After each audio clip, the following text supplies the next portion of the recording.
Shalom Yasharallah, this is your brother Dawud Daw from GMS Tampa Bay 07, coming at you with this here truth again.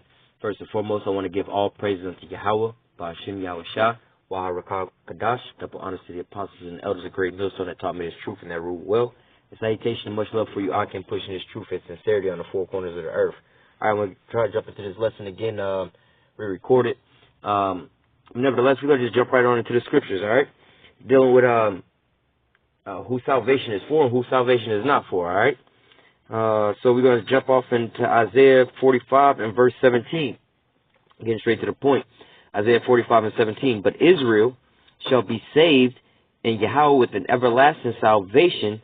Ye shall not be ashamed nor confounded, world without end. Alright? If you want to pair that with in the Apocrypha, Wisdom of Solomon chapter 5, you know, you can go in Wisdom of Solomon chapter 5 talking about the strangeness of their salvation, you know. We fools counted their life as madness, you know, roughly paraphrasing. When you go look into all those things, you know, just talking about, you know, Israel's not going to be ashamed, you know. We're not going to be at the bottom forever. We're not going to be niggas no more, you know. We're going to be saved. So it says here clearly at the top, it says, but Israel, not the whole world, not people who believe on Jesus Christ, so-called Christians, you know, so-called righteous white man, you know, a good white man. Now it says Israel, okay? It says, Isaiah 45 and 17 again, it says, but Israel shall be saved in Yahweh with an everlasting salvation. Ye shall not be ashamed nor confounded, world without end. All right? Jumping over to the book of Jeremiah.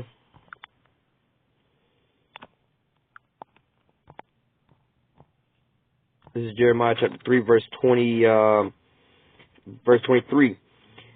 Truly in vain is salvation hoped for from the hills and from the multitude of mountains. All right, the hills and the mountains represent other nations. You know, a hill is a smaller nation, like i.e. Cuba. All right, and the mountain would be a greater nation, i.e. Russia, China. You know, it says truly in vain is salvation hoped for from the hills and from the multitude of the mountains. It's basically all these other nations, all these other people. You know, anybody bar Israel, anybody, you know, outside of Israel, they all hoping for salvation and vanity. You know, it's a vain thought. You know, it's like as a male, you know, an actual male. You know, not talking about in Esau's world today, but you know, in righteousness, an actual male. You know, for him to be like, oh, I want to give birth to a child. You know, like your body's not set up for that. That's not you know what you was created for. You know, that's vanity. You know, for a man to be like, oh, I'm having labor pains. You know, he's just talking out the side of his mouth. He's just talking shit, you know. That's like saying you believe in Pokemon and shit like that. You know, that's just vanity, you know. Like, oh, I got me a Pikachu or whatever the fuck those Pokemon is called. You know, I got one of these, or I believe in that, and he talking to me, or my little stuffed teddy bear, you know. That's just vanity, you know. You see a little kid talking about shit like that. You're like, oh, ain't he cute, you know. He believe he a pony or whatever, whatnot. You know, that's just like kids talk. You don't take them serious, you know. And same with these other people, you know, and they're just talking bullshit. Again, if it make them feel better, hey, that's on them. But, you know, it's also troublesome because they rock our people to sleep with that, you know, because the biggest thing that our people come up against us is why the white man can't be saved, you know. They don't ever ask about the Chinese, the Arabs, none of those other people, the Africans, and they all going into slavery, you know. But they only ask about the white man, they so-called master. And we're going to get into where he going to fit in at later on in the scriptures, all right? But it says, Jeremiah 3 and 23 again, it says, truly in vain is salvation hoped for from the hills and from the multitude of the mountains. Truly in Yahweh our power is salvation of Israel. All right. So two different scriptures talking about salvation is for Israel. All right. Still in the book of Jeremiah, chapter 49. This is Jeremiah chapter 49, verse 17. Also, Edom shall be a desolation. Every one that goeth by it shall be astonished, and shall hiss at all the plagues thereof. As the overthrow of Sodom and Gomorrah, and the neighboring cities thereof, saith Yahweh, no man shall abide there, neither shall son of man dwell there. All right? Talking about Esau and the destruction of Esau. He's going to be overthrown, you know, and he's going to be, it's like, let me read it again. Also, Esau shall be a desolation. All right? They're going to be done for, you know. They're going to be exterminated. Well, first they're going into captivity, you know. He that leadeth into captivity shall go into captivity. All right, and then also they shall rule over their oppressors who, how does it say, roughly paraphrasing, They shall rule over they shall rule over their oppressors who captives there were. Roughly paraphrasing, Esau's going into captivity, This is his end. So, contrary to popular belief, how's he going to be saved when he going into captivity? And then the Most High said he going to make a desolation of him. Not saying he going to save, that's the complete opposite, If desolation is meaning it's completely done for, It's, you got a car, it's totaled, Or you got a car, you got into a fender bender, you can take it to the shop and you can get it fixed, or you can have it saved, You got a car, you can just dent it in the little bumper, you take it to the body shop, get new paint, this and that, get it touched up, restore it back to new. All right, that's what's going to happen to the children of Israel.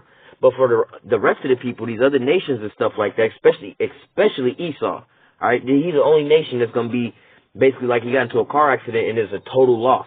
All right, the frame is completely fucked up. The car done caught on fire. There's nothing left for the car.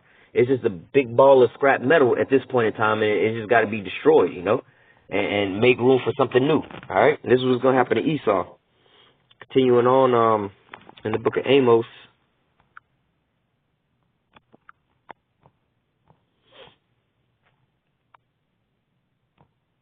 this is Amos 9 and 11.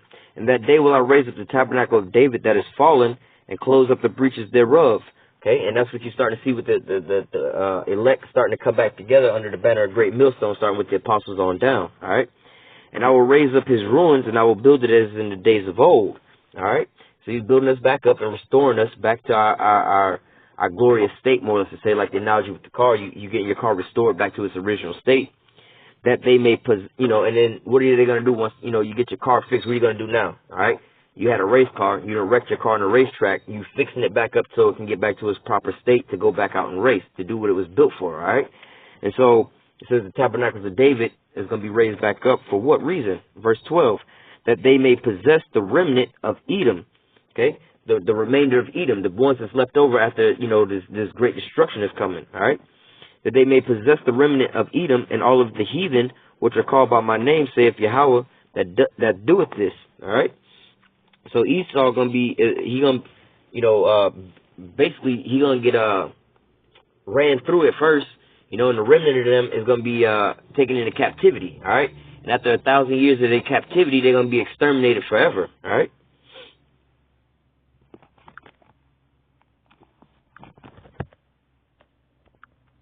This is the book of Numbers, chapter 24, verse 20. Now Amalek is one of the tribes of Esau. All right, and in today's times, if you was looking for Amalek, that would be those so-called Jewish people over in the land of Israel today, all right? It says, and when this is Numbers 24 and 20, and when he looked on Amalek, he took up this parable and said, Amalek was the first of the nations, the first of the nations to come up against Israel, when you go back into the history, but his latter end shall be that he perish forever, all right? So these Edomites, they're gonna be gone like a dream, man. Hey, we ain't gonna come back ever again, see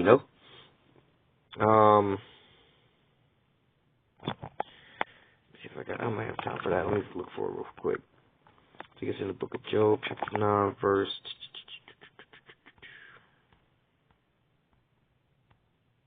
Oh no, I know where it is. It's Job 20, I think.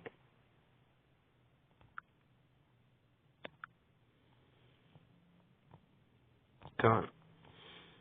This is Job chapter 20, verse 7. Okay, pairing this back up with the script we just read in the book of Numbers dealing with Amalek, also dealing with Esau, because the whole house of Esau is going to be exterminated forever, all right? Amalek is just one of the tribes, all right?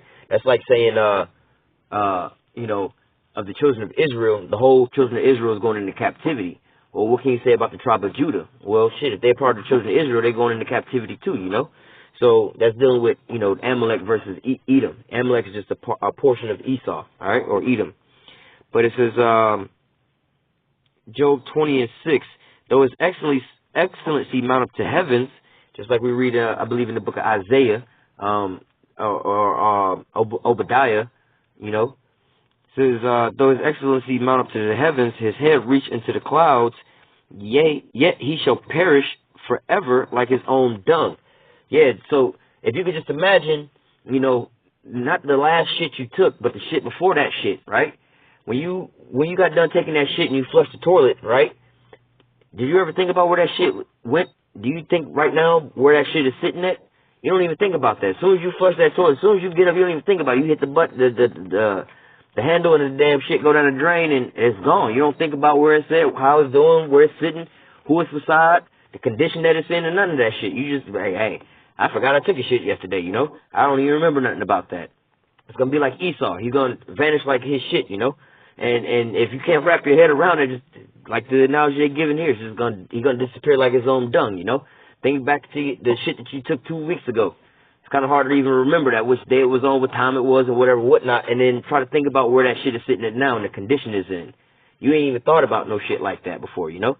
That's how Esau's gonna be. You ain't even gonna think about it. You remember Esau and the shit? No, you ain't. That's gonna be a thing of the past, all right? It says,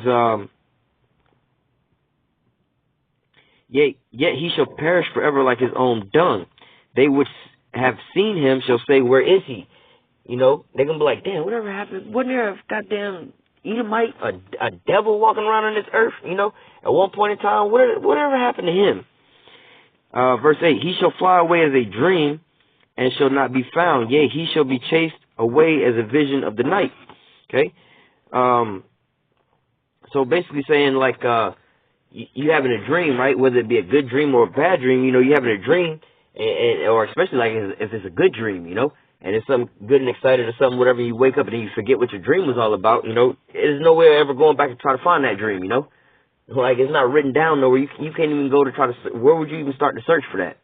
Same with Esau. Where would you even go to try to search for him at this point in time, all right? Verse 8 again, he shall fly away as a dream, he shall not be found, yea, he shall be chased away as a vision of the night. The eye also which saw him shall see him no more, neither shall his place any more behold him. So yeah, he ain't gonna be, you know, he gonna basically disappear forever, you know, he gonna be exterminated and eradicated, you know, it's gonna be the end of Esau, alright? Jumping into the book of Ezekiel chapter 35. I'm gonna jump around in here real quick, starting at the top, Ezekiel 35:1. Just want to grab a couple points in here. Ezekiel 35:1. It says, moreover, the word of Yahweh came unto me, saying, Son of man, set thy face against Mount Seir and prophesy against it. All right, talking about Esau. It's just naming the location where he dwelt. Like, you know, sometimes the Most High give us nicknames like Zion. All right, it says, Son of man, set thy face against Mount Seir and prophesy against it, and say unto it, Thus saith Yahweh power, Behold, O Mount Seir, I am against thee, and I will stretch out my hand against thee, and I will make thee most desolate. Okay, and I will lay thy cities waste, and thou shalt be desolate, and thou shalt know that I am Yahweh. Okay, so the Most High saying, look, he about to make Esau desolate. You know, he about to run through him. All right, this is verse 7. Jumping down to verse 7. Thus will I make Mount Seir most desolate. I will cut off from it him that passeth out, and him that returneth. All right, there ain't gonna be no more people walking around at the Edomites. All right. Jumping down. Verse 15. Ezekiel 35:15. As thou did rejoice at the inheritance of the house of Israel, because it was desolate, you know, talking about raise it even to the foundations thereof, and come let us cut them off from being a nation, and the name of Israel from being a remembrance. All right, this is the shit that Esau was doing. And if you read the whole Ezekiel 35, it goes back into the perpetual hatred and pursuing our blood. You know, Esau was a reprobate, you know, a vile beast, you know. It says, as thou did rejoice at the inheritance of the house of Israel, because it was desolate, so will I do unto thee. Thou shalt be desolate, O Mount Seir, and all Idumea, even all of it. So it said Mount Seir and Idumea, yea, even all of it. So whether you want to call yourself a white man, a Caucasian, or whatever, you still covered as an Edomite, one way or another, even all Idumea, you know? Whether you a so-called good white man or, you know, whatever, whatnot. If you an Edomite, Idumean, which is a Greek way of saying Edomite, your ass is grass, you know? Let me grab my last precept, and we can go ahead and close out with that. This is the book of Hebrews, chapter 12.